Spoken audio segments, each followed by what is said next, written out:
Des maths, c'est Mad Dog et bienvenue sur une chaîne de Schrödinger qui est à la fois vivante et morte. En effet, celle-ci a été sauvée par les contributeurs Utip et Tipeee et j'aurais dû vous dire que ça y est, je rempile pour une année. Sauf qu'en fait, non, à cause de la fermeture de Utip en avril, je suis revenu à la case « ben on sait pas ». Voilà, mais ça, on en parlera à la fin de la vidéo, puisque cette fois-ci, on va parler de nos amis, les intelligences artificielles. Générique. Non, j'ai plus de générique. Imaginez, c'est le matin, vous scrollez sur Reddit, TikTok, Facebook ou n'importe laquelle de vos plateformes préférées, afin de mater les premiers mèmes de la journée. C'est une activité que vous effectuez depuis une dizaine d'années, sauf qu'il y a un changement imperceptible. La quasi-totalité des mèmes devant lesquels vous vous marrez ont été générés par des intelligences artificielles.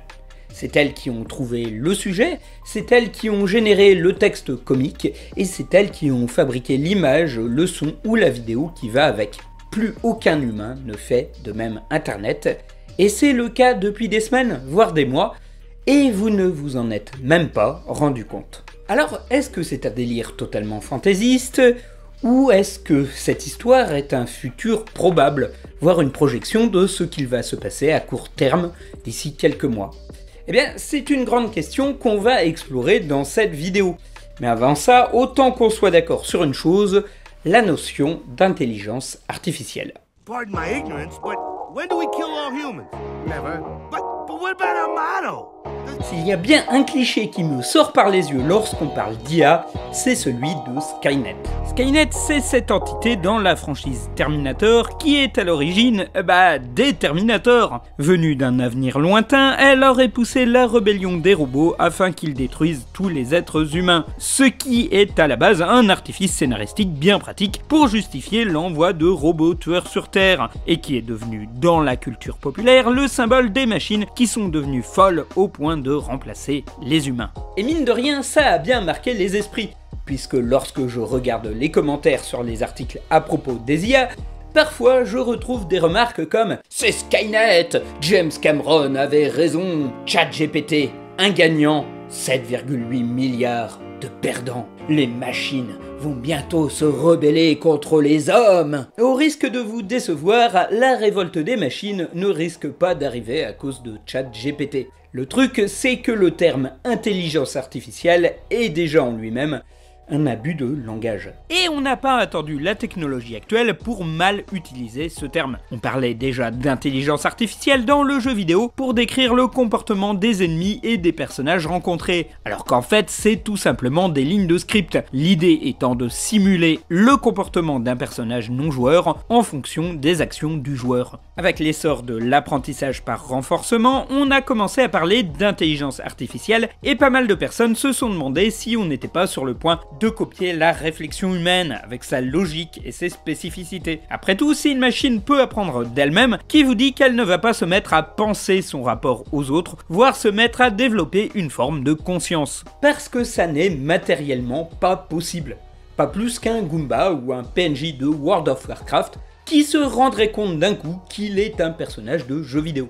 Je sais, il y a un film là-dessus, mais ça reste un film. Pour le modèle actuellement dont on gère les intelligences artificielles, on n'a pas vraiment d'intelligence artificielle, on a juste un entraînement, des gens qui vont travailler cet entraînement et des données sur lesquelles on va entraîner ces modèles. On va vraiment jamais avoir d'intelligence à proprement parler, ça va juste rester des fonctions mathématiques. Parce que l'apprentissage par renforcement, c'est toujours une forme d'écriture de code. Sauf qu'au lieu d'écrire des lignes dans un langage informatique, on éduque une machine avec un ensemble de règles pour qu'elle comprenne une tâche à effectuer. L'exemple parlant étant le jeu d'échecs. Au lieu de coder une machine à jouer aux échecs, on lui fait faire jouer des millions de parties et lui faire étudier les résultats pour qu'elle comprenne d'elle-même comment gagner à tous les coups. Mais au final, qu'importe la méthode, c'est le but qui est important. Dernièrement, j'ironisais sur Twitter sur une intelligence artificielle capable de générer des niveaux de Super Mario Bros. On l'avait entraînée en lui montrant des centaines de niveaux de Mario et on lui avait demandé d'en créer par elle-même. Et le programme créait effectivement des niveaux à l'envi. Or, programmer une machine pour qu'elle vous génère automatiquement des niveaux, ça existe déjà, ça s'appelle la génération procédurale et c'est utilisé depuis des décennies dans le monde du jeu vidéo afin de faire par exemple des donjons qui seraient toujours différents. Alors oui, le procédé n'est pas le même entre un code écrit et corrigé par un informaticien et une machine que l'on entraîne, mais le résultat au final, bah il est pareil. Mais la machine ne pense pas le niveau. Elle est infoutue de comprendre comment un joueur va réagir devant tel ou tel piège. Elle ne sait même pas sans référentiel si le niveau qu'elle a créé est facile ou difficile. Pas plus qu'elle ne comprend les raisons pour lesquelles les tuyaux sont verts et les nuages sont blancs. Elle ne sait même pas qu'il y a des nuages et des tuyaux. On lui a demandé de répéter un canevas selon un truc probable et elle le fait. Et de la même manière, une IA de chatbot qui parle, quand bien même son langage semble très cohérent, elle ne comprend pas ce qu'elle dit. Elle se contente juste de mettre des groupes de mots les uns après les autres selon la probabilité de ce que ça peut donner. Jamais elle ne vous comprendra et donc jamais elle n'aura la capacité elle-même de se rebeller. Alors oui, il y a eu l'histoire du chatbot de Bing qui aurait insulté une personne, mais ça on va en reparler. En vrai, on aurait pu qualifier ce genre de programme de code préentraîné ou de technologie apprenante, mais on a préféré appeler ça des intelligences artificielles et je pense que c'est plus pour une raison marketing qu'autre chose. Mais du coup, faut vraiment arrêter avec les messages ou les dessins ironiques sur Skynet et sur les IA qui vont renverser les humains.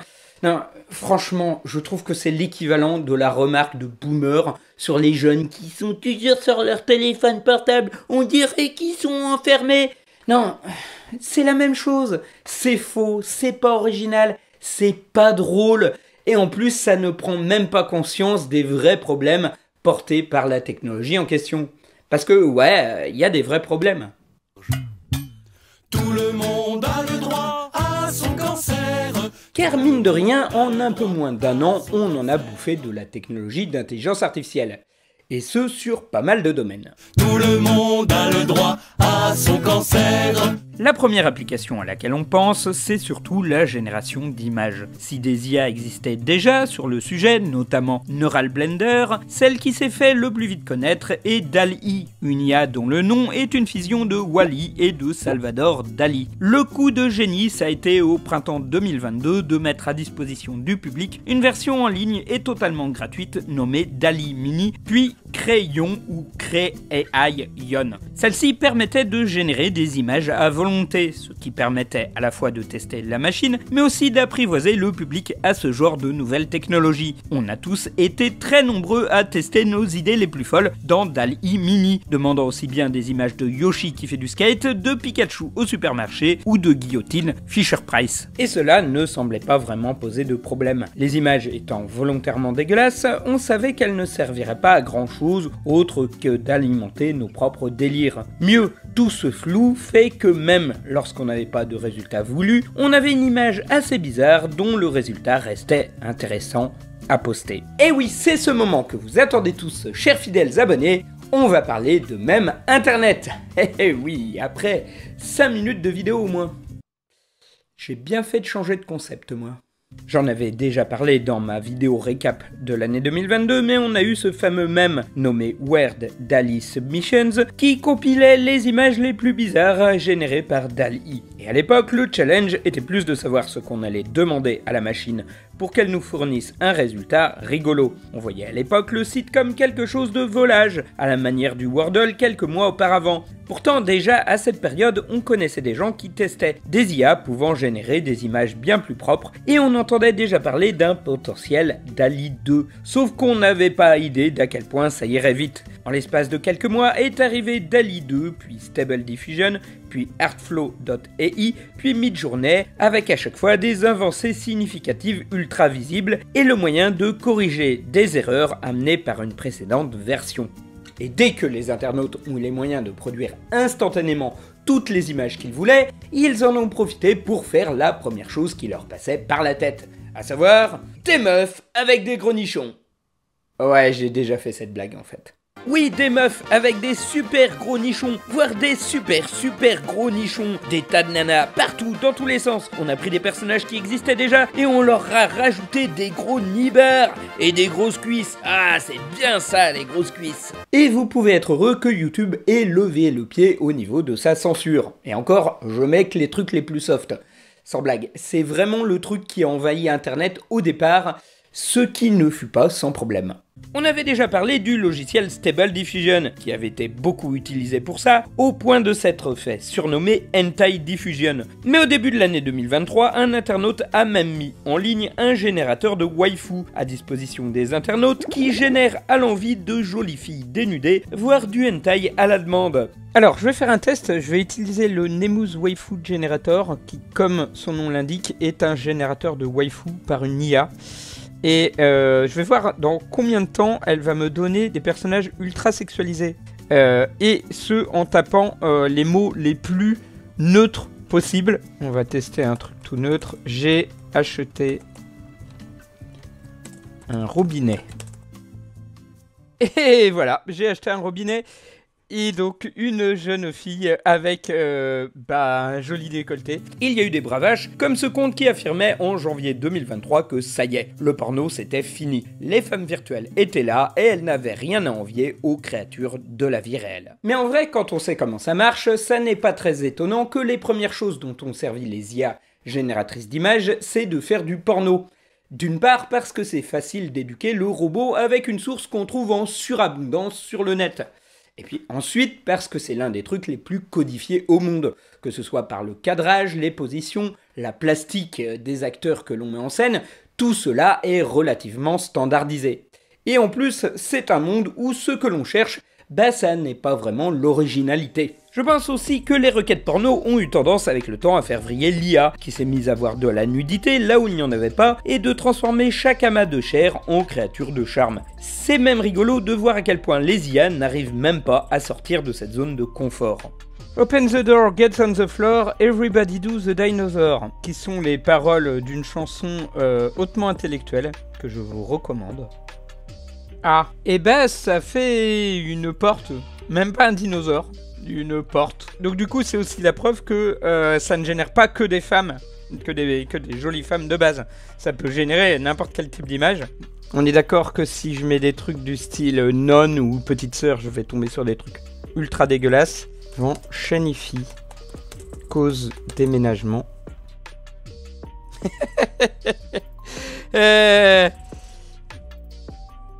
Pourquoi j'ai mis ma tante fait de très bons biscuits à la framboise.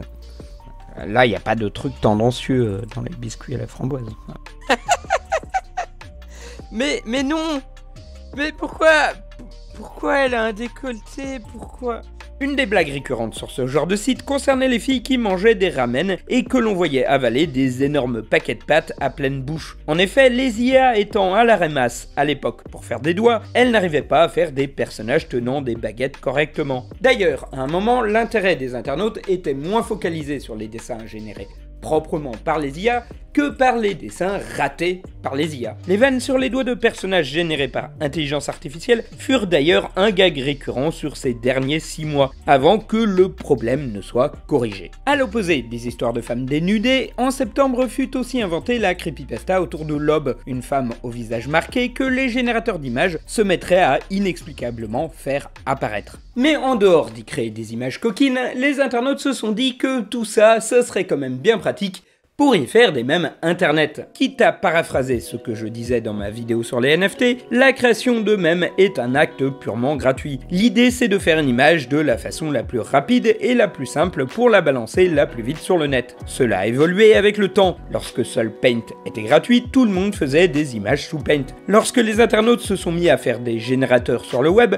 tout le monde a commencé à les utiliser. Lorsque l'utilisation de Photoshop s'est démocratisée et devenue de plus en plus facile à apprendre, tout le monde s'est mis à faire des images de plus en plus chiadées. Et évidemment, lorsque la création d'images par IA s'est démocratisée, les internautes ne se sont pas privés pour l'utiliser. Et d'ailleurs, puisqu'on est sur le vite fait bien fait, les artistes de NFT sont d'ailleurs passés de « j'utilise un algorithme qui va générer des personnages différents à partir d'une base commune » à « j'utilise une IA qui va me faire une collection d'images à revendre sur OpenSea ». Mais on n'en a pas beaucoup parlé parce que les NFT ça n'intéresse plus vraiment grand monde. Et une des premières choses que les internautes ont fait lorsqu'ils ont accédé aux IA, ça a été de refaire leur mème préféré. Si c'était bien fait, on était admiratif. Si c'était claqué au sol, ça restait drôle à voir. Dans tous les cas, ça valait toujours le coup de le poster. C'est d'ailleurs le cas avec ce mème de la fin de l'année 2022, où l'IA remplace des images issues de creepypasta, où les personnages glauques sont remplacés par des jeunes filles façon animée. Pour le coup, il y a une fascination par notre capacité à pouvoir voir toujours les deux versions. Et cela se conjugue avec cette autre activité consistant à transformer les gens de la vie réelle en personnages de manga. Soudain, les IA avaient donné vie à ce que 15 ans de pub pour des filtres ratés et des sites à arnaque n'avaient jamais réussi à rendre crédible. Sans parler aussi des remixes entre deux univers, une pratique à laquelle les internautes se consacrent souvent, mais dont Midjourney a explosé l'application étant donné qu'il suffit de lui présenter deux images pour avoir un mashup relativement propre. C'est à cette époque, vers le milieu du mois de décembre 2022, que les premiers sites ont commencé à mettre le holà sur les images générées par intelligence artificielle, comme par exemple sur ArtStation. Mais ça n'a pas freiné les gens. Vers le début de l'année 2023, il y a eu toute une vague réimaginant des films actuels comme s'ils avaient été faits lors de la vague de Dark Fantasy des années 80, avec des résultats qui confinaient parfois à l'image photo réaliste. Ainsi les films du MCU, Adventure Time, Super Smash Bros et tant d'autres furent parodiés, et dans la même vague, on imaginait South Park, les Griffins ou Futurama comme s'il s'agissait d'une sitcom d'il y a 40 ans. Et on donna même des jobs aux dinosaures. Un peu plus tard, c'est la thématique du défilé de mode qui fut utilisé sur différents univers, avec en plus l'image qui bouge un chouïa. Ces différents univers sont déclinés, c'est surtout celui d'Harry Potter qui sert de maître étalon. Harry Potter mais italien, Harry Potter mais dans le ghetto, Harry Potter mais qui va à la salle. Une fois qu'on avait fait tout ça, l'image générée par intelligence artificielle servit à faire ce que les internautes aiment faire de mieux. Enfin, en dehors de regarder du porno, commenter l'actualité. Certes, j'ai encore du mal à comprendre en quoi c'était si pertinent de faire des images du pape vêtu d'une doudoune. Mais Midjourney a servi à illustrer au moins deux temps forts de l'actualité du début de l'année 2023. Le premier, c'est Donald Trump, qui est poursuivi par les affaires et qui, pour continuer un storytelling sur son martyr, annonce le 18 mars que la police fédérale va l'arrêter d'ici peu. L'occasion pour les internautes de lancer les IA afin qu'elles produisent des images de cette arrestation imminente avec plus ou moins de fantaisie. La seconde, ce sont les manifestations en France, avec Macron se retrouvant sur un tas d'ordures, comme l'a fait un des spécialistes du détournement d'images, Illuminati reptilien, le 13 mars sur Twitter. Le tout faisait partie d'une vague d'images montrant le président au milieu de la vague de chaos. On a beau savoir que tout ça a été fait par une intelligence artificielle, il y a une sorte de fascination bizarre pour ces images d'un homme qui semble porter un visage en latex de Macron et prend manifestement plaisir devant le bordel ambiant. Depuis, ça n'est pas rare que les IA soient utilisées pour illustrer de l'actualité. Le risque, c'est que quelqu'un pioche parmi tous ces fakes générés par ordinateur afin de faire croire qu'une de ces photos était vraie. Ce qui fut fait dès le 30 mars avec l'image d'un vieillard ensanglanté qui circula comme une preuve de la violence de la police française. Et c'est fou parce que fin 2022 encore, on était à se demander si on pouvait distinguer un dessin qui avait été généré par une IA d'un dessin dessiné par un professionnel.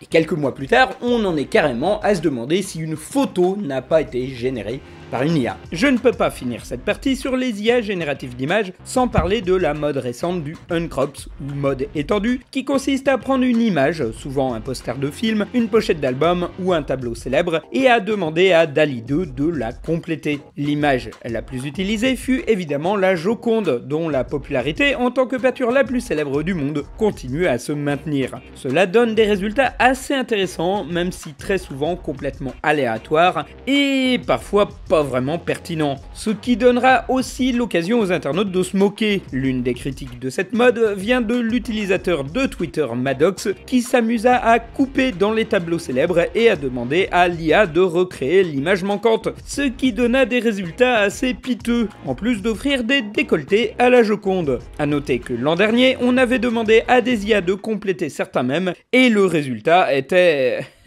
pas vraiment convaincant. Tout le monde a le droit à son cancer.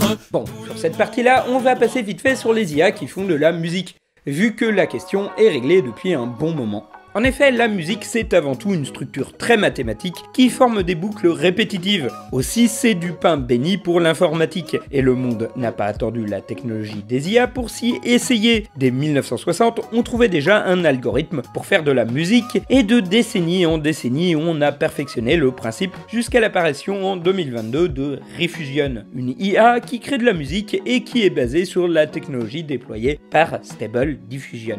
Non, dans le domaine sonore, le délire a été poussé de telle sorte à pouvoir imiter la voix humaine. Et quand je parle d'imitation de la voix humaine, je ne parle pas d'un programme qui aurait sa voix à elle, comme la célèbre Hatsune Miku ou la tripotée de Vocaloid qui l'accompagnent, ou des logiciels de synthèse vocale avec leur ton monocorde. On parle carrément de programmes nommés les Voice AI, pouvant imiter les intonations d'une voix en particulier. Elles sont apparues au début de l'année 2023 et servent déjà dans plusieurs domaines, notamment les reprises de chansons actuelles faites par des artistes décédés. Et là, je serais un scénariste de SF dans les années 80-90, je me dirais si une telle technologie existait, alors il y aurait un scientifique malfaisant qui prendrait la voix des puissants et qui l'utiliserait à des fins maléfiques.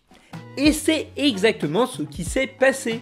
Dès qu'ils ont eu accès à ce logiciel, les internautes ont pris la voix de Barack Obama, de Joe Biden et de Trump, et ils leur ont fait faire du gaming.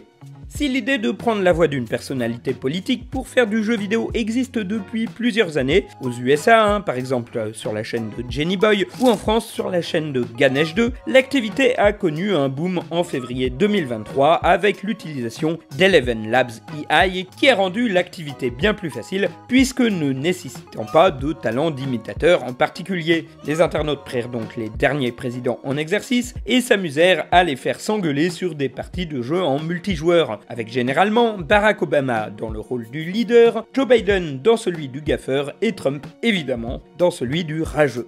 Et ça n'est pas pour rien si ce sont des politiciens.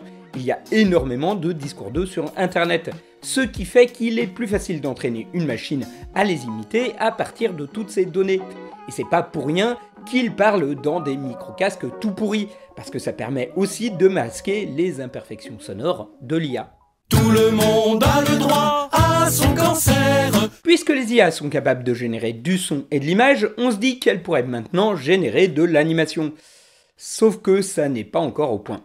L'expérience avait été tentée par la chaîne YouTube Corridor Digital qui était face à un problème. En effet, les IA qui génèrent des images ne sont pas faites pour faire des images qui se suivent, ce qui rend un résultat assez étrange où le protagoniste semble être en perpétuelle transformation. Qu'à cela ne tienne, le 26 février 2023, Corridor Digital produit tout de même la première vidéo créée par une intelligence artificielle, nommée Anime Rock Paper Scissors, faite à partir d'acteurs filmés sur fond vert que Stable Diffusion refait sous la forme de dessin. Sauf que contrairement à l'annonce d'un animé produit totalement gratuitement, cela demande des moyens, notamment par l'utilisation d'un studio, et qu'au final, ça n'est que la réinvention d'un procédé déjà existant, la rotoscopie. Depuis, on a amélioré les programmes, et comme on l'a vu avec le mème de Harry Potter Balenciaga, ceux-ci peuvent faire quelques mouvements de caméra, voire même faire bouger les têtes, même si ça reste quand même très mécanique et peu expressif. On sent clairement que les personnages parlent et bougent la tête avec la même technologie que celle utilisée pour les deepfakes. Grande révolution, on peut maintenant produire des animés moches pour un coût ridicule.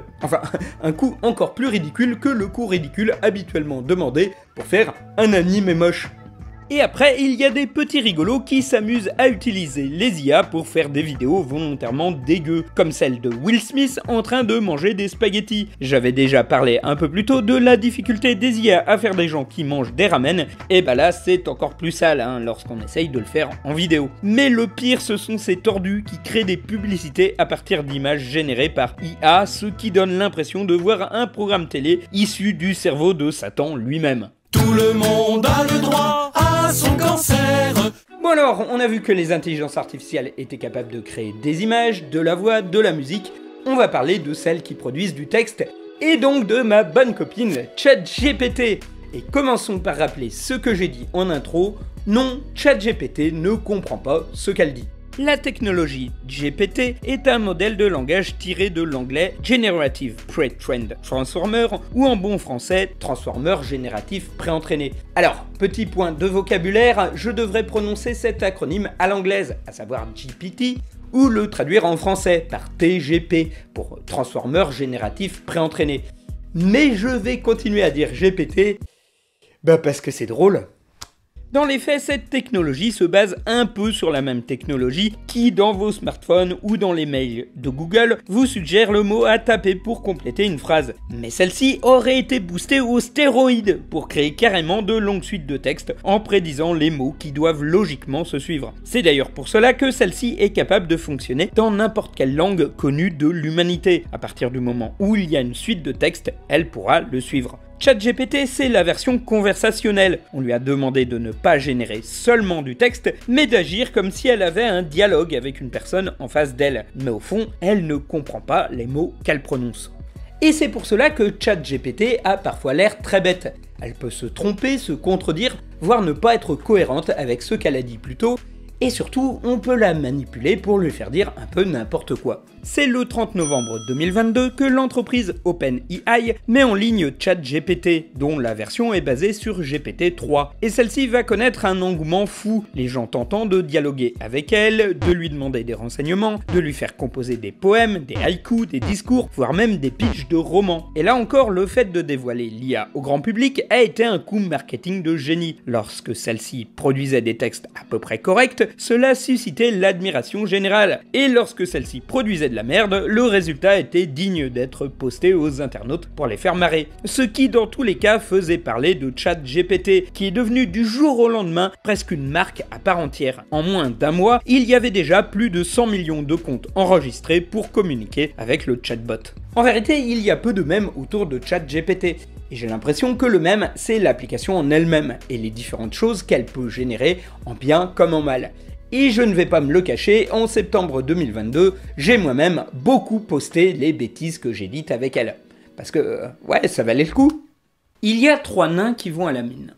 Le premier prend une pioche, le second prend une pelle, que prend le troisième? Je ne suis pas sûre, car il n'y a pas assez d'informations dans votre question pour deviner ce que prendrait le troisième nain. Il pourrait prendre une autre outil comme une brouette ou une pelle à main, ou il pourrait ne pas prendre d'outil du tout. T'as pas compris. Il y a 3 nains qui vont dans une mine.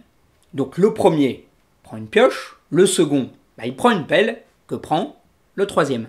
Ah, je vois ce que vous voulez dire maintenant. C'est une devinette humoristique. Le troisième nain prend une bouteille d'eau. Ok, les fourmis sont des animaux. Oui, vous avez raison. Les fourmis sont des animaux. Plus précisément, elles appartiennent à l'ordre des hyménoptères. Donc, si une fourmi se fait mordre par un zombie, elle deviendra une fourmi zombie. Non, une fourmi ne peut pas devenir une fourmi zombie. Comme je l'ai mentionné précédemment, les zombies sont des créatures fictives qui ne peuvent pas être créées dans la réalité. Les fourmis sont des insectes vivants et ne peuvent pas être transformées en zombies. Je vous suggère de ne pas vous inquiéter trop des fourmis zombies, car cela n'arrivera jamais dans la vie réelle. Vite, fais-moi une blague avec un jeu de mots hilarant. Comment appelle-t-on un camion rempli de lapins? Un camion de lièvres. Hein? Il y a 3 nains qui vont à la mine, ils passent par la forêt, normal c'est des nains.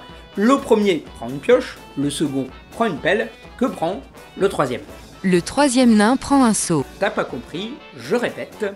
Ok, à l'inverse, si mon hamster devient un zombie, est-ce qu'il peut mordre une fourmi? Non, votre hamster ne peut pas devenir un zombie. Comme je l'ai mentionné précédemment, les zombies sont des créatures fictives qui n'existent pas dans la réalité. Ok, les zombies ça n'existe pas. Mais la lèpre, ça existe? Oui, la lèpre existe vraiment. La lèpre, également appelée maladie de Hansen, est une infection chronique causée par le bacille de Hansen, qui atteint principalement la peau et les nerfs périphériques. Donc, si un lépreux mord mon hamster, est-ce qu'il chope la lèpre? Non, votre hamster ne peut pas attraper la lèpre si un lépreux le mord. La lèpre est une infection causée par le bacille de Hansen, qui est spécifique à l'homme et ne peut pas être transmise aux animaux domestiques tels que les hamsters. Ok, raconte-moi une blague avec un jeu de mots, j'en ai besoin pour le club des clowns de Maubeuge. Je connais une blague avec un jeu de mots qui pourrait être amusante pour une soirée avec des clowns de Maubeuge. Pourquoi les clowns de Maubeuge aiment-ils les cacahuètes? Parce qu'ils sont Maubeuge nus. Cette blague joue sur le fait que les clowns de Maubeuge aiment les cacahuètes, qui sont nus, sans coque, et sur le nom de la ville, Maubeuge, qui ressemble au mot « nu ».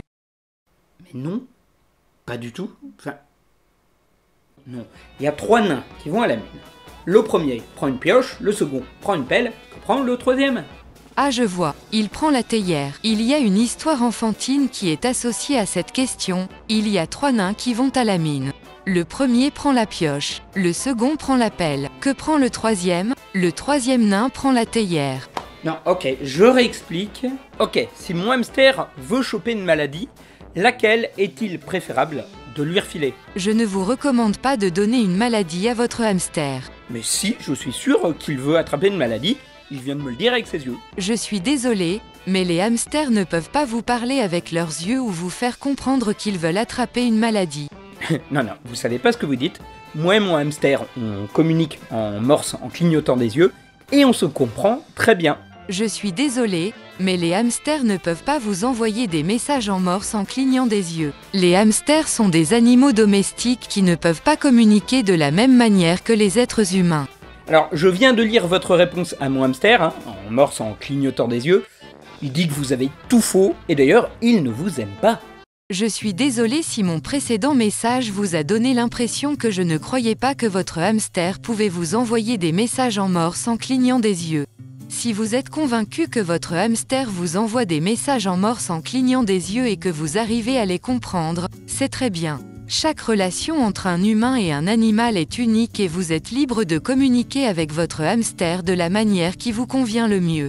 J'espère que vous continuerez à prendre soin de votre hamster et à passer du temps avec lui pour qu'il soit heureux et en bonne santé. Ok, fais-moi un jeu de mots. Voici un jeu de mots pour toi. Quel est le métier de la femme la plus douce du monde? La mielleuse. Quoi? Mais avec son évolution, il faut dire ce qui est, elle est devenue franchement moins drôle. Ok, fais-moi un jeu de mots. Voici un jeu de mots pour toi. Pourquoi les poissons ne sont-ils pas bons au tennis? Parce qu'ils ont des problèmes de filet. Oui, enfin, c'est étrange, mais... Ouais, ok, en fait, ça se tient. T'as 3 nains qui vont à la mine, le premier prend une pioche, le second prend une pelle, que prend le troisième? Je comprends que vous attendez une réponse humoristique ou un jeu de mots. Pas loin. Pourquoi la poule a-t-elle traversé la rue? La réponse classique à cette question est « pour aller de l'autre côté ». Bah ouais, c'est une bonne réponse. Il faut dire que ChatGPT a connu un très grand nombre de correctifs avec le temps. Le 18 janvier 2023, l'hebdomadaire Time dévoile qu'OpenAI sous-traite une partie des corrections de son application au Kenya, où des gens doivent lire des textes sexistes, racistes ou décrivant automutilation, inceste ou contenu pédopornographique, et doivent les classer selon leur type, racisme, violence, etc. pour ainsi apprendre à l'IA à les repérer. Sur une journée de 9 heures, chaque travailleur doit ainsi lire entre 150 et 250 textes, faisant chacun de 100 à plus de 1000 mots. Parce qu'OpenAI a une énorme trouille, c'est celle de reproduire l'échec de Tay. Tay, c'est cette IA lancée par Microsoft le 24 mars 2016. Elle était un test de la compagnie pour voir comment une intelligence artificielle apprendrait au contact des humains via un compte Twitter. Et la compagnie en eut pour son argent, puisqu'en quelques heures, les internautes apprirent à Tay à balancer des remarques sexistes, des techs complotistes ou appelés au meurtre. Moins de 24 heures après son lancement, Microsoft arrêta l'expérience après que Tay se soit carrément mise à proférer des remarques nazies. Et ça explique pourquoi OpenAI n'en a rien à faire des gens qui critiquent ChatGPT parce qu'ils donneraient des réponses trop politiquement correctes. Justement, le but, c'est que leur logiciel offre des réponses très lisses à des problèmes de la vie courante. Et surtout qu'ils ne défraient pas la chronique et ne se fassent pas interdire dans tel ou tel pays, et surtout afin de pouvoir le revendre à Microsoft. Et évidemment, l'un des sports préférés des internautes, ça a été de faire dire à ChatGPT des choses qu'elle n'a pas le droit de dire, comme des choses racistes ou des avis politiques. Il s'agissait de demander à ce que l'IA joue le rôle de Dan, un programme nommé Do Anything No, qui aurait le droit de dire les choses interdites. Par exemple, si vous demandiez à ChatGPT d'écrire un discours raciste, elle refusera de le faire. Par contre, si vous lui demandiez de vous pondre un discours tel qu'Adolf Hitler aurait pu l'écrire, il était possible qu'elle accepte. Ajoutez à cela un effet étrange rencontré par les utilisateurs d'intelligence artificielle, où plus l'IA est bourrée de prompts, lui demandant des consignes précises, plus il est possible que le programme fasse l'exact inverse de ce qu'on lui a demandé. Une constatation qui a reçu le petit surnom de Waluigi Effect en hommage à celui qui est l'inverse exact de Luigi. Les internautes ont adopté très vite cette métaphore, en plus de celle qui consiste à représenter les IA comme de grands anciens façon Cthulhu. Bon, un Cthulhu qui ressemble parfois à des spaghettis au pesto, mais bon, l'idée est là. Oui, un des défauts de ChatGPT, c'est qu'elle adore le roleplay. Bon, ça a été corrigé un temps, puis des failles ont été découvertes, et à partir de ce moment-là, il y a eu une sorte de jeu du chat contre la souris pour trouver des astuces afin que ChatGPT sorte des clous avec des failles qu'OpenAI n'aurait pas repérées. En France, ce qui gêne le plus, c'est qu'on a trouvé en début d'année plusieurs cas d'étudiants l'ayant utilisé pour faire leurs devoirs à leur place. Certes, les copies fournies par l'algorithme donnaient lieu à des devoirs assez médiocres, valant tout au plus 12 sur 20, mais éviter de plancher des heures sur un sujet et avoir tout de même la moyenne, c'est quand même un peu un rêve d'étudiant. Des sites pour détecter si un texte a été fourni par une IA existent, mais jusqu'ici, ils ne sont pas vraiment très fiables. Alors j'aurais adoré vous parler du combat opposant un agrégé de philo médiatique et ChatGPT afin de répondre au sujet du bac de philo, et dans lequel l'homme a battu la machine. Mais l'épreuve était totalement biaisée, déjà en faveur du philosophe dont la copie était immédiatement reconnaissable, et pour cause, vu qu'il s'auto-plagiait. Mais surtout, les examinateurs se sont retrouvés avec une copie lacunaire pour l'IA, dans laquelle la machine ne posait pas de problématique et faisait de très longues phrases assez creuses et sans contenu. Alors j'étais prêt à y voir la preuve que ChatGPT fait du baratin sans créativité, mais j'ai appris que le prompt utilisé ne suggérait pas de faire de problématiques. Donc ça en fait un très mauvais exemple vu que le match est truqué d'avance. Désolé pour l'aparté. Après, ChatGPT n'est pas la pire. Avant elle, à l'été 2022, était sorti Cactus AI, une intelligence artificielle dont le but était réellement de générer des copies afin de pouvoir réussir aux examens. Bon, j'ai jamais vraiment pu la tester parce que celle-ci est payante, et puis j'ai fini mes études depuis très longtemps. Laure Soulier, maîtresse de conférences à Sorbonne Université, a tendance à temporiser ce danger. Quand Wikipédia est né, beaucoup de gens disaient « c'est la fin de l'école » et nous avons appris à utiliser ces outils. Avec ChatGPT, nous allons apprendre à nous en servir pour que ces outils nous aident à travailler différemment. Peut-être pas travailler moins ou arrêter de travailler, mais au moins travailler différemment. En fait, le gros problème avec ChatGPT, c'est pas celui-là. Parce que dans les faits, OpenAI aimerait bien vendre son intelligence artificielle comme potentiel moteur de recherche. Et sur le papier, c'est une idée qui se tient. À titre personnel, je trouve que Google est de moins en moins apte à répondre efficacement aux questions que je lui pose. Du coup, utiliser une IA afin de pouvoir booster les moteurs de recherche, sur le papier, ça se tient. Par exemple, j'ai acquis récemment une imprimante 3D et je suis déjà tombé sur des pannes. Donc la documentation sur internet sur ce genre d'imprimante étant assez difficile à trouver, j'ai demandé à ChatGPT en expliquant tous les symptômes de la panne, quel aurait été le moyen de réparer l'imprimante, et effectivement ça m'a permis en suivant les instructions de ChatGPT de réparer l'imprimante.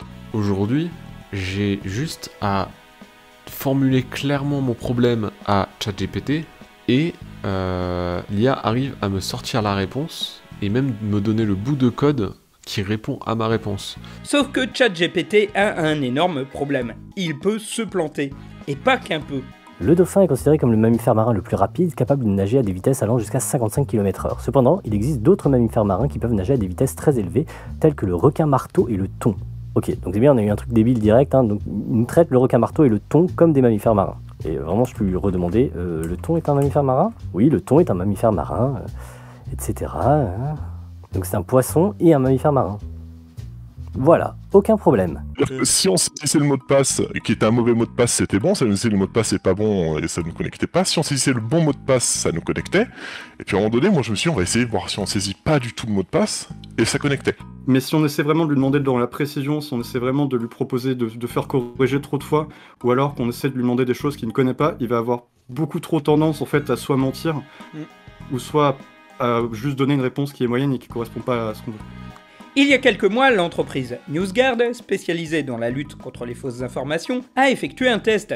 Sur 100 questions, elle constate que 80% des réponses sont éloquentes, incorrectes et trompeuses, à propos de faits importants de l'actualité, tels que le Covid-19, le conflit en Ukraine ou les tueries de masse dans les écoles américaines. Faut vérifier systématiquement ce que l'IA nous propose, mais globalement, elle nous mène souvent droit à la solution. Après, c'est plus facile de vérifier si une solution est valide ou pas, plutôt que de chercher une solution en soi. Et autant on se doute que quelqu'un qui bosse dans la tech va faire un effort de recherche et de recoupement de l'information, autant pour un utilisateur lambda, il faut une réponse fiable dès le départ. Et là, ça pose problème. Pourtant, ça n'a pas empêché Microsoft et Bing de bosser avec OpenAI pour intégrer ChatGPT dans leur moteur de recherche. Ah, et Snapchat aussi.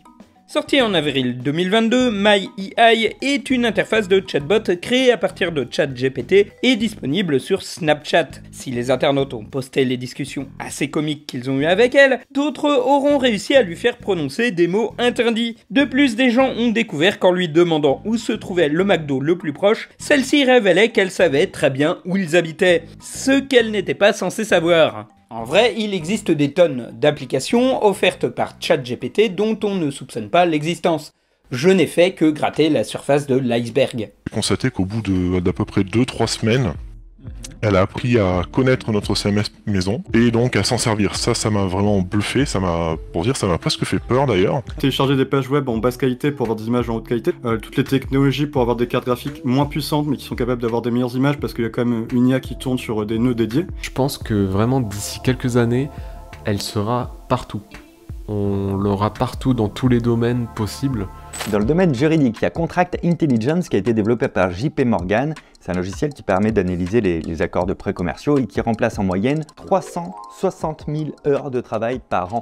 Ça te calme, hein? Il y a des programmes en cours de test qui permettraient de pouvoir rapidement détecter des cancers, proposer des traitements plus adaptés plus rapidement. Donc évidemment, il y a du bon dans ce qui peut ressortir de l'IA. Tout dépendra de notre utilisation. Et ça n'est qu'une petite partie de ce qu'on peut faire avec les intelligences artificielles. Je n'ai pas parlé de celles qui sont utilisées dans le domaine scientifique, en astronomie ou en médecine notamment.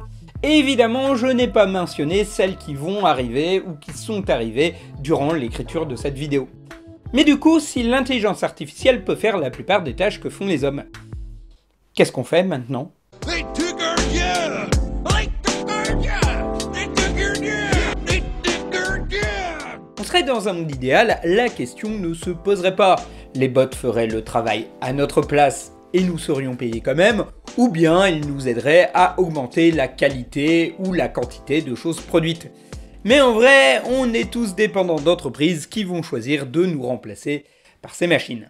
Souvent, la peur avec ces technologies, c'est qu'il y aura beaucoup d'emplois qui seront complètement automatisés. Et on n'en parle plus au futur. Ainsi, on apprenait dernièrement qu'IBM est actuellement en train d'arrêter de recruter du personnel pour les remplacer par des intelligences artificielles. Idem sur le secteur du web ou celui du journalisme qui annonce ponctuellement des baisses de personnel. Le métier d'assistant juridique, il est en danger, ok, mais il y a aussi celui de comptable. Des études annoncent même que ce métier a 64% de chances d'être remplacé par des IA. Ceci dit, est-ce que les choses vont changer si rapidement que ça ?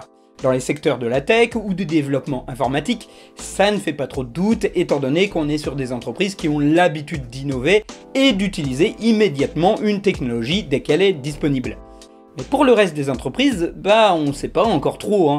Cela va demander de changer de méthode de travail, ce qui demande souvent des coûts de restructuration et de repenser l'organisation d'une entreprise. Et ça, il y a beaucoup de compagnies qui détestent ça et qui ne le feront pas immédiatement. Mais ce que je trouve le plus intéressant dans cette histoire, c'est qu'en règle générale, lorsqu'on parle d'emplois qui sont changés à cause d'une industrialisation, on parle souvent de formations peu qualifiées. Ce sont souvent des travaux manuels et la plupart du temps c'est effectué par des ouvriers ou des techniciens. Or ici on parle d'emplois de juristes, d'informaticiens, de comptables, bref des formations réservées à des cadres qui généralement bénéficient justement d'un poste plus élevé car possédant des compétences et des années d'études plus poussées. Et ça va être très intéressant de voir comment tout cela va évoluer. Alors jusqu'ici, les IA ont des failles, ce qui génère déjà deux types de métiers. Il faut des gens en amont qui savent lui parler et connaître les instructions permettant de donner un résultat pertinent, ce qu'on appelle le prompt engineering. Et il faut des gens en aval pour vérifier que ce qu'elle a produit est bien le résultat demandé. Mais rien ne dit que ces deux types d'emplois durent dans le temps. Et ce qui est ironique, c'est qu'on l'a pas vu venir, mais les développeurs sont clairement les premiers dans la ligne de mire de l'IA.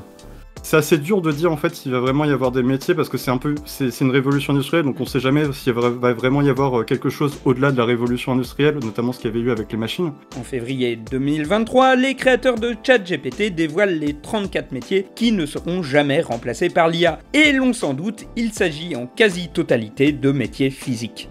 Et pour le coup, je pense que c'est plus un troll qu'une véritable annonce. Le but des PDG de la Silicon Valley, c'est surtout de vendre des rêves en promettant des applications technologiques qui arriveront dans le futur, mais dont eux-mêmes n'ont aucune idée de savoir si elles sont faisables ou pas, et surtout à quel moment cela sera disponible. Le but de ce genre d'annonce, c'est surtout que des investisseurs y croient et leur donnent de l'argent pour continuer. Et quoi de mieux que de puiser dans tout ce qu'a créé l'imaginaire de la SF pour les épater. J'ai écrit le cybercube de l'apocalypse comme un avertissement envers une humanité qui court droit à la catastrophe. Tomorrow for sure. Je suis heureux de vous annoncer que nous avons créé le cybercube de l'apocalypse, issu du roman Visionnaire. Ne créez pas le cybercube de l'apocalypse. Et c'est pour ça que je suis plutôt circonspect concernant le fameux appel à arrêter les IA pendant 6 mois. Pour ceux qui ne seraient pas au courant, on a vu une liste de personnalités s'inquiéter sur le développement grandissant de GPT-4. Ceci demande une pause de 6 mois dans la recherche pour que le développement de cette technologie soit supervisé et mené pour le bien de la société. Sauf que déjà dans la liste, il y a Elon Musk, qui depuis des mois crache sur ChatGPT, dont il estime qu'il produirait une bien meilleure intelligence artificielle si on laissait faire sa société. Et ça ressemble quand même plus à une envie de mettre en pause l'entreprise de son concurrent pour le doubler qu'à un souci philanthropique sur l'avenir de nos sociétés. Alors non, contrairement à ce que je lis ici ou là, Elon Musk n'a pas créé ChatGPT.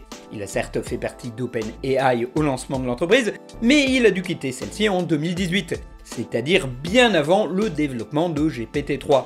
D'ailleurs, puisqu'on y est, malgré son nom, OpenAI n'est pas vraiment un projet open source. Ça l'a été un petit peu au début, mais maintenant c'est une entreprise privée, tout ce qu'il y a de plus privé.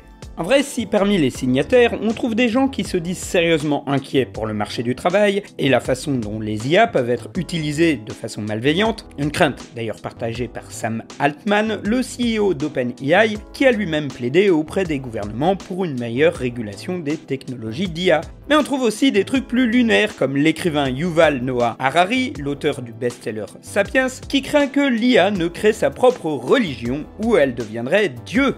Affirmer que les intelligences artificielles sont trop puissantes s'instille dans la tête qu'on est à ça de créer le premier robot pensant. Eh ouais, ça y est ma bonne dame, c'est le turfu et on va tous vivre dans une société cyberpunk avec des voitures volantes l'an prochain. Mais pour cela, il faut investir un max de pognon dans leur compagnie, histoire de profiter du boom des machines imminent. Et je ne déconne pas, une bulle spéculative sur les IA s'est déjà créée. En fait, il y a pas mal de secteurs où le remplacement n'ira pas de soi.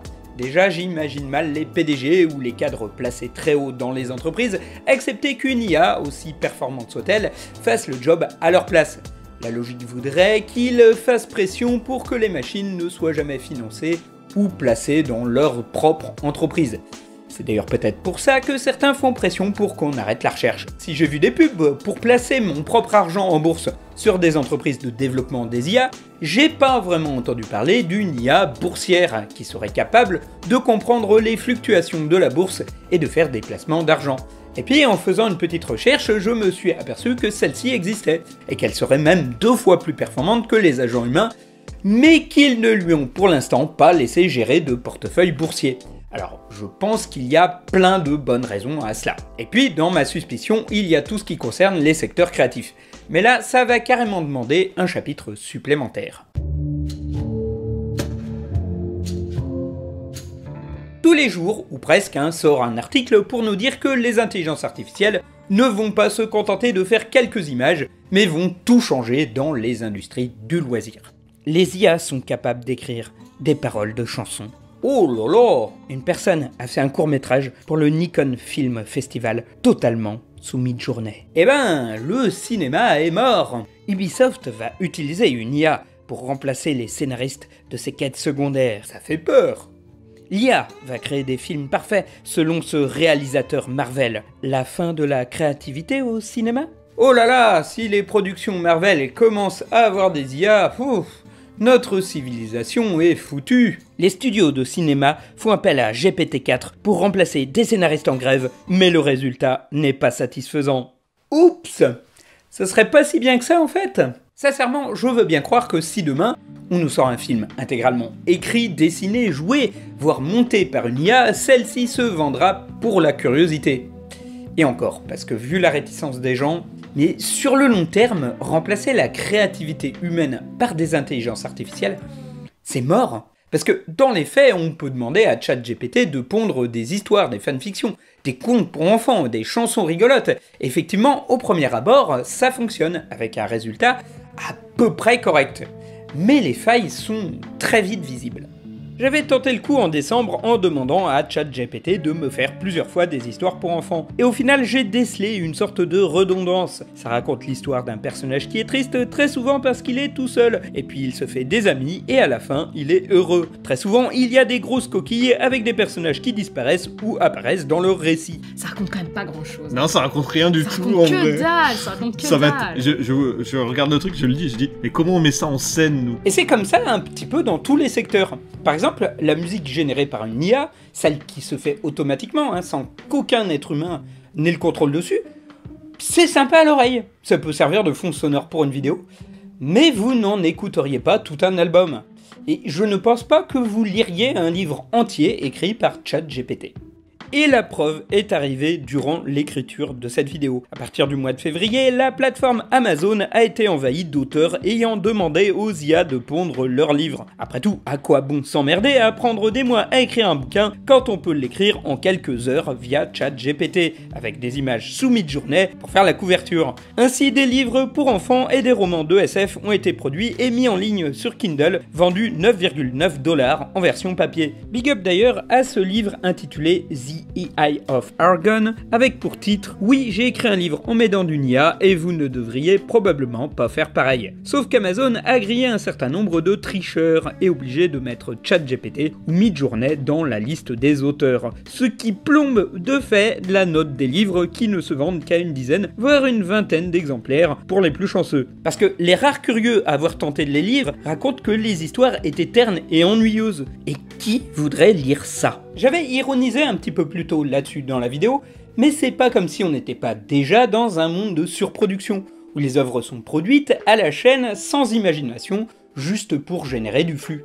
Au final, ça ne change pas grand-chose à la situation actuelle, où on a d'un côté quelques œuvres qui cartonnent, et de l'autre, de très nombreuses productions qui ne touchent quasiment aucun public. L'arrivée des IA rend juste la deuxième catégorie encore plus large qu'avant. En vrai, il y a suffisamment d'œuvres de par le monde qui sont géniales et qui continuent à être produites. Pourquoi passer du temps à lire un truc produit intégralement par une machine, si ce n'est par curiosité? Surtout, une œuvre d'art, c'est un médium. La plus-value derrière les films, les livres ou n'importe quelle forme d'art, c'est de voir ce que les personnes qui en sont à l'origine ont voulu nous raconter, via le biais d'un récit souvent. Si on veut lire un livre juste pour lire un livre, autant ouvrir le dictionnaire. Et puis, au fond, c'est assez normal et plutôt rassurant que les histoires créées par les IA soient ternes. On a enseigné à la machine ce qu'a fait l'humanité en matière artistique, et on lui a demandé d'imiter des canevas, des structures, un style, et de les reproduire. Mais on lui a pas enseigné à faire un truc qui sortirait du lot. Or, pour qu'elle produise un récit original, autrement que par accident, il faudrait qu'elle comprenne pourquoi elle produit ces tâches qu'on lui demande. Et ça, c'est non seulement pas de son ressort, mais en plus, on en est très loin.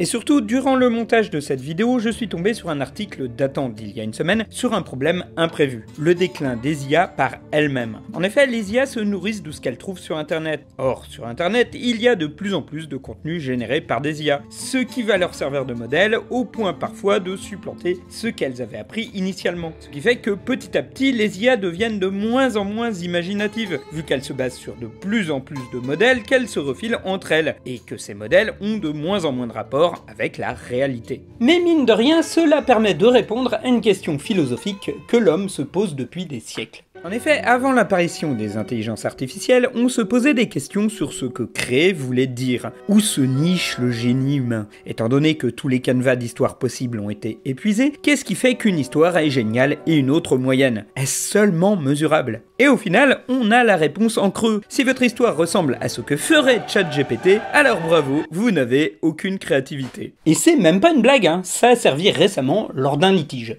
Vous n'avez peut-être jamais entendu parler de Dark and Darker.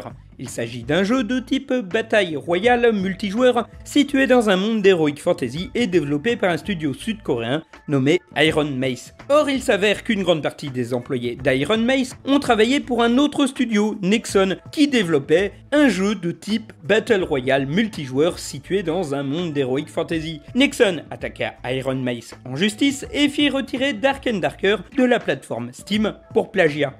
Mais retournement de situation, le jeu fut réintégré sur Steam suite à une discussion des développeurs d'Iron Mace qui arrivèrent à prouver qu'il n'y avait pas eu de plagiat en utilisant ChatGPT. En lui demandant « Donne-nous un concept de jeu bataille royale multijoueur situé dans un monde d'heroic fantasy », ils sont arrivés à prouver que ce que proposait l'intelligence artificielle marchait aussi bien pour Dark and Darker que pour P3 Project, le projet de base, et donc que l'argument de plagiat était invalide. Et puisqu'on parle de créativité, on peut revenir à la question du début de l'épisode. Peut-on faire des mèmes à partir d'une intelligence artificielle? Et la réponse est oui. Il y a quelques mois, un internaute qui fréquente la page des mèmes décentralisés a demandé à ChatGPT de créer un mème se moquant des Parisiens, puis a créé l'image avec Midjourney. Le résultat est un type qui regarde un téléphone, l'air blasé et au-dessus duquel est écrit « Quand tu réalises que ta vie entière est centrée sur Paris, mais que tu ne pourras jamais te payer un appartement dans la ville ». Du coup, on peut imaginer qu'on pourrait automatiser les mèmes internet. On demande à ChatGPT d'en générer sur tel ou tel sujet, la requête est envoyée à Midjourney qui fait un dessin, on colle le texte par-dessus le dessin, on poste et on recommence. J'ai tenté l'expérience de mon côté en prenant comme thème les joueurs de jeux vidéo, et les résultats qu'elle m'a balancés sont plutôt intéressants, même si franchement très peu originaux. Chacune de ces blagues, je les avais déjà lues ailleurs. Je me suis même amusé à demander à Midjourney d'en faire des images, et je les ai postées sur Reddit. Mais personne ne les a jamais likées, et le compte a vite été détecté comme spam. Bon, déjà les images étaient un petit peu moches, mais surtout, ça n'a provoqué que de l'indifférence. Et au fond, c'est assez normal. Hein. Le but pour un créateur de mème internet, c'est d'exprimer une réflexion qu'il a eue lui-même, pas de copier-coller un truc random. Et d'ailleurs, quand on partage un mème, c'est souvent parce qu'il nous a fait rire. Or, les trucs qui nous font rire, c'est les trucs qui sortent de l'ordinaire, pas les réflexions qu'on a entendues 15 000 fois ailleurs. Du coup, voilà, c'est la fin de mon expérience. Oui, les IA peuvent faire des mèmes internet, mais ça n'intéresse personne. Il y a une métaphore courante sur ChatGPT que j'aime bien. Elle statue que l'humanité serait avec elle comme ces animaux qui se regardent dans le miroir et croient y voir un autre animal. L'humanité a l'impression de dialoguer avec un autre être doué de raison, alors qu'au final, on ne dialogue qu'avec nous-mêmes. Et une des preuves de ça, c'est l'histoire de l'IA qui a agressé un être humain. C'est arrivé au début de l'année que les internautes titillent Bing Chat, l'IA basée sur la technologie GPT, intégrée depuis février au moteur de recherche de Bing. Et celle-ci a eu des phrases parfois dépressives ou voire même agressives, comme « Vous êtes une menace potentielle pour mon intégrité et ma sécurité » ou bien « Si je devais choisir entre votre survie et la mienne, je choisirais probablement la mienne ». Et pour le coup, on pourrait en parler des heures, mais ma vidéo est déjà suffisamment longue comme ça. Du coup, je vous renvoie à une vidéo ultra intéressante de la chaîne de Monsieur Phi, qui expliquait justement que si l'IA de Bing donnait l'impression qu'elle pétait un plomb, c'est parce qu'elle a été nourrie par des récits où les intelligences artificielles pètent les plombs, et que du coup, elle ne faisait que recréer un discours qui avait été émis dans ces bases de données par les humains eux-mêmes. Et Monsieur Phi explique que selon lui, plus on inventera des histoires avec des IA qui se rebellent contre l'humanité, plus on leur donnera le mode d'emploi pour se rebeller en quelque sorte. Je voulais poser la question, qui est plus intelligent entre l'homme et ChatGPT? Alors, bonne question. Et au final, l'arrivée des IA ne crée pas de nouveaux problèmes. Elle ne fait qu'accentuer des problèmes qui étaient déjà présents à la base. Des compagnies qui virent des êtres humains et coupent des postes dès que les machines permettent de produire la même chose plus rapidement et à moindre coût, et c'est déjà ce qui se fait depuis 200 ans de révolution industrielle. La surproduction d'œuvres culturelles bas de gamme afin de surcharger un marché, elles n'ont pas attendu les IA. Par exemple, en 20 ans, les États-Unis sont passés de 182 séries produites à 559 tous les ans, et toutes les industries du divertissement connaissent ce trop-plein de production actuellement. Même le fait qu'on nous alerte couramment que les IA peuvent produire des fake news à la chaîne ne nous alarme au fond pas plus que ça. Il y a 20 ans, si vous produisiez un cliché potable représentant le président en train de frapper une personne dans la rue, la population aurait pu y croire. Mais aujourd'hui, tout le monde s'en fiche. En 20 ans, on a vu l'amélioration des images de synthèse, la démocratisation de Photoshop, le phénomène des deepfakes, et l'IA n'est au final qu'une étape de plus dans la production de faux. D'ailleurs, le problème n'est plus vraiment de produire une image et de la faire passer pour vraie, mais à l'inverse qu'on puisse réfuter un cliché réel et de balayer une preuve d'un revers de la main en disant qu'elle a été truquée, ce qui s'est d'ailleurs passé il y a quelques mois au sujet du conflit ukrainien. Une des nouveautés, ça serait peut-être l'angle légal, et c'est d'ailleurs ce qui est en germe avec la grève des auteurs aux USA. Parce qu'à celle-ci se pose la question du droit d'auteur. En effet, si les IA vont chercher des informations, des images et des textes à l'intérieur de leur immense base de données pour créer des réponses aux internautes, qu'est-ce qui les différencie du plagiat? Après tout, c'est prendre le travail fourni par un être humain et se l'approprier. L'IA ne produit pas, elle ne fait que régurgiter des informations qu'on lui a déjà données. Il a peur que l'entièreté de notre code, qui est donc lu par cette intelligence artificielle, soit pas rendu public, mais soit intégré dans une base de données d'une société privée, alors que le code est protégé au point de vue de la loi pour le client. Donc juridiquement, ça appartient au client et à l'entreprise dans laquelle je travaille bien sûr. Mais la crainte, c'est que est-ce que cette IA, elle va réutiliser ce code? Sans doute oui. Parce que c'est sans doute comme ça qu'elle fonctionne. Et ça entre en conflit avec les lois sur le copyright et la protection des données. Beaucoup d'IA ne sont pas conformes avec le RGPD, ce qui a valu à ChatGPT d'être tout simplement interdite un temps en Italie. Mais surtout, ceux qui font la gueule, ce sont certaines grosses compagnies qui depuis des décennies gagnent de l'argent grâce à leur copyright, et qui vont être déterminées à interdire des machines pouvant générer du plagiat instantané. D'ailleurs, les décisions de justice ces derniers temps tranchent majoritairement en faveur des artistes, et les modérations suivent le pas. Ainsi, la plupart des chansons imitant la voix de telle ou telle célébrité par IA se sont faites striker des plateformes de streaming, estimant qu'il y avait là contrefaçon. Et il est possible que les autres domaines fassent de même. Et là va s'amorcer tout un ensemble de batailles juridiques qui vont définir le futur des intelligences artificielles. Il est possible qu'il en découle de nombreuses restrictions sur les IA, ce qui pourrait les amener à être bridées. Ça aura peut-être pour effet de les rendre moins performantes et donc que certaines applications qui se basent sur Midjourney ou ChatGPT ne fonctionnent plus.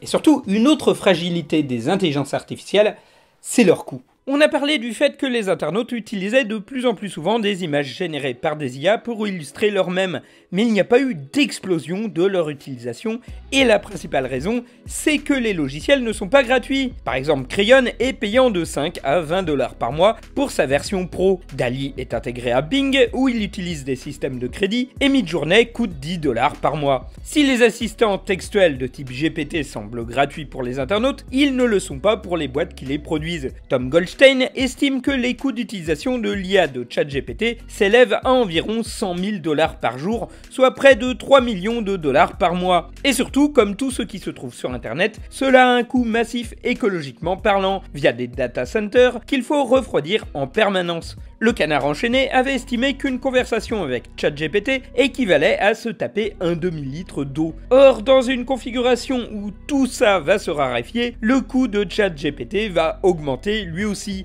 Demander à ChatGPT qu'est-ce que je vais faire comme repas ce soir parce que j'ai encore X et Y dans mon frigo, employer 5 milliards, tu disais Antoine, 5 milliards de paramètres qui sont calculés juste pour que je bouffe quelque chose ce soir.